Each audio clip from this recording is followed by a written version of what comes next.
नमस्कार मित्रांनो, कसे आहात तुम्ही सगळे? आज आहे कृष्ण जन्माष्टमी आणि त्यानिमित्त माझ्याकडून तुम्हा सर्वांना कृष्ण जन्माष्टमीच्या हार्दिक शुभेच्छा. आजचा कृष्ण जन्माष्टमीचा उपवास आणि श्रावणी सोमवार असे 2 उपवास आज एकत्र आलेले आहेत. त्यामुळे आजचा दिवस हा खूप शुभ आहे. हरी आणि हर यांची एकत्रित सेवा करण्याचा योग आज आला आहे. आज रात्री म्हणजे सोमवारी 12:01 ते 12:49 बाळकृष्णांची पूजा करायचा शुभ मुहूर्त आहे.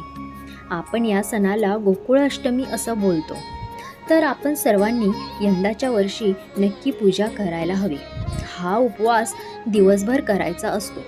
तुम्ही वर्षभर एकाही एकादशीचा उपवास करत नसाल तर तुम्ही हा कृष्ण जन्माष्टमीचा उपवास नक्की करा. हा एक उपवास जरी तुम्ही केला तर तुम्हाला वर्षातील 24 एकादशी केल्याचं पुण्य तुम्हाला भेटेल. त्यामुळे हा उपवास तुम्ही नक्की करा आणि आपल्या जीवनातील पाप मुक्त व्हा. आपल्या घरात भांडणतंटा होत असेल, घरात पैसा राहत नसेल, घरातील कामे मार्गी लागत नसतील, तर आपल्या घरात कोणाला मूल होत नसेल तर भगवान कृष्णांची आजची पूजा तुम्ही नक्की केली पाहिजे. कारण बाळकृष्णांनी सगळ्यांना प्रेम दिलं आहे. बाळकृष्ण हे प्रेमाचे प्रतीक आहेत. त्यांनी सगळ्यांना प्रेम करायला शिकवलं आहे. लहान मुलांनाही बाळकृष्णांचा प्रसाद आजचा तुम्ही नक्की खायला घाला, जो गोपाळ काल्याचा प्रसाद असतो तो, जेणेकरून त्यांनाही चांगला आशीर्वाद भेटेल. आजची मुलं ही खूप हट्टी झाली आहेत. आईवडिलांचा आदर करत नाहीत, मोठ्या माणसांना उलटं बोलतात. त्यामुळे आजचा तुम्ही बाळकृष्णांच्या त्यांना कथा वाचायला द्या, बाळकृष्णांच्या कहाण्या ऐकायला द्या. मुलांना त्यामुळे चांगली बुद्धी भेटेल, चांगले संस्कारही होतील. ज्यांची मुलं हट्टी आहेत, आईवडिलांना मोठ्या माणसांना उलटं बोलतात, त्यांनाही तुम्ही बाळकृष्णांच्या पूजेमध्ये सहभागी करायला सांगा. त्यांनाही ते सर्व बाळकृष्णांची पूजामध्ये त्यांचाही हातभार लागू द्या. त्यामुळे तुम्हाला नक्कीच फरक पडेल.